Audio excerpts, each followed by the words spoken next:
Titanic अपने दौर का सबसे बड़ा और आलीशान शिप जिसे बनाने में 3.5 साल का अरसा लगा।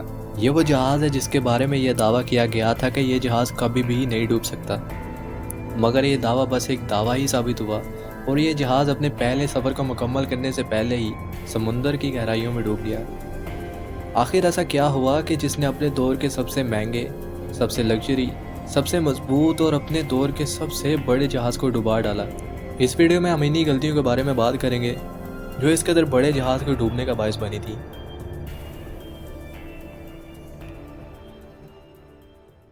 टाइटैनिक की कंस्ट्रक्शन 1907 में शुरू हुई। 2000 वर्कर्स की लगातार 3.5 साल की मेहनत के बाद यह जहाज़ आखिर तैयार किया गया। इसे बनाने में तकरीबन $7.5 मिलियन का खर्चा आया, जो आज के $400 मिलियन बनते हैं, यानी पाकिस्तानी 111 अरब रुपए। जहाज़ तो मुकम्मल बनकर तैयार हो चुका था, लेकिन अभी इसे टेस्ट करने का फेज़ बाकी था, जो कि इस जहाज़ ने आसानी से मुकम्मल कर लिया। अब इसके बाद इस जहाज़ की मार्केटिंग दुनिया भर के अखबारात में की गई, जिसका टाइटल रखा गया था अनसिंकेबल टाइटैनिक, यानी ऐसा जहाज़ जो डूब नहीं सकता, जिसके बाद देखते ही देखते इसकी सारी टिकट्स बुक हो गई थी।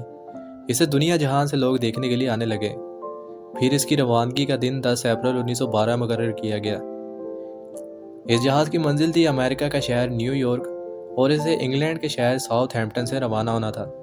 जहाज़ मुकर्रर दिन पर 2240 पैसेंजर्स के साथ अपने सफ़र का आगाज़ करता है, जिसे ऑपरेट कर रहे होते हैं अपने दौर के मशहूर कैप्टन एडवर्ड जॉन स्मिथ।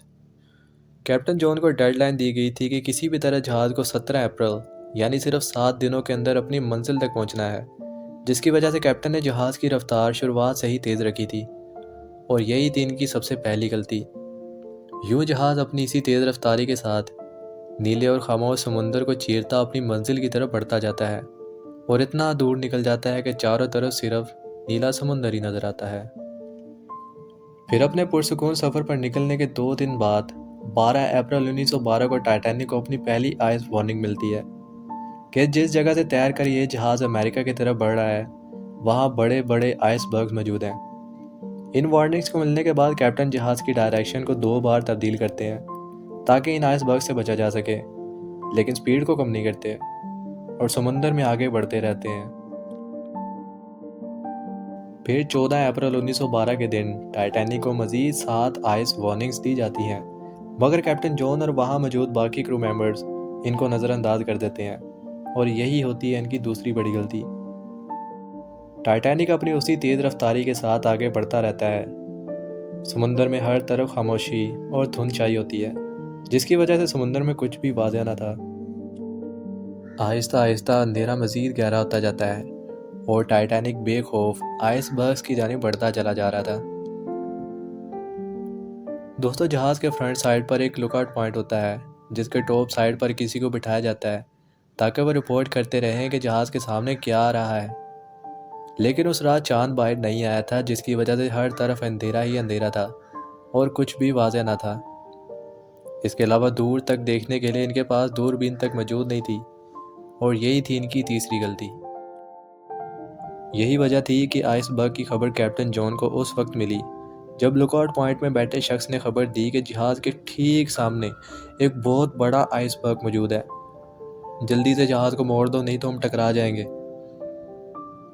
इस खबर के मिलते ही कैप्टन इंजन बंद करने और जहाज़ को लेफ्ट साइड की तरफ मोड़ने का हुक्म देते हैं, लेकिन अब तक बहुत देर हो चुकी थी क्योंकि जहाज़ की रफ्तार बहुत तेज़ थी। यूं टाइटैनिक आइसबर्ग से टकराता है और इस टकराव की वजह से टाइटैनिक की मजबूत बॉडी पर एक बड़ा डेंट पड़ जाता है।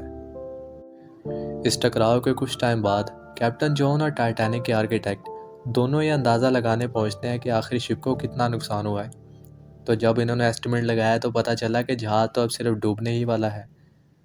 यूं अनसिंकेबल कहलाया जाने वाला टाइटैनिक आहिस्ता आहिस्ता समुंदर में डूबना शुरू हो जाता है। इस टकराव के तकरीबन 15 से 20 मिनट बाद कैप्टन जॉन अपने क्रू मेंबर्स को मदद के लिए रेडियो सिग्नल भेजने को कहते हैं ताकि कोई करीब मौजूद जहाज़ इनकी मदद के लिए आ सके। रेडियो सिग्नल को लगातार बिना रुके भेजा जाता है और आखिर इनके सिग्नल को इनसे 107 किलोमीटर दूर मौजूद आरएमएस कारपेथिया नामी जहाज़ कैच करता है और इनकी तरफ अपनी टॉप स्पीड में बढ़ना शुरू कर देता है। लेकिन टाइटैनिक अभी भी डूब रहा था। इसलिए पैसेंजर्स को लाइफ बोट्स में शिफ्ट करना शुरू कर दिया गया। लेकिन यहाँ एक और मसला था। जहाज़ में मौजूद तमाम लोगों को बचाने के लिए टोटल 32 लाइफ बोट्स की ज़रूरत थी, लेकिन अमले की कोताही की वजह से सिर्फ 20 लाइफ बोट्स को ही रखा गया। दूसरी तरफ जहाज़ के डूबने की खबर सब पैसेंजर्स तक पहुंच चुकी थी, जिससे अफरा तफरी का आलम छिड़ गया। हर एक पैसेंजर को लाइफ बोट में बैठने की जल्दी थी और इसी अफरा तफरी के आलम में इनसे एक और बड़ी गलती हुई। लाइफ बोट्स को मुकम्मल भरे बिना ही समुंदर में उतारा जाने लगा, जिनमें ज़्यादातर फर्स्ट क्लास पैसेंजर्स को तरजीह दी गई और दूसरी तरफ जहाज़ आधा डूब चुका था। तकरीबन 2 बजे के करीब आखिरी लाइफ बोट को भी पानी में उतार दिया गया था, लेकिन अभी भी 1500 लोग जहाज़ में मौजूद थे। जहाज़ के डूबने की वजह से इसका सामने वाला हिस्सा पूरा पानी में डूब चुका था, जिससे उसका पिछला हिस्सा पानी से ऊपर आ चुका था और लोग इसकी ढलान की वजह से पानी में गिरते जा रहे थे।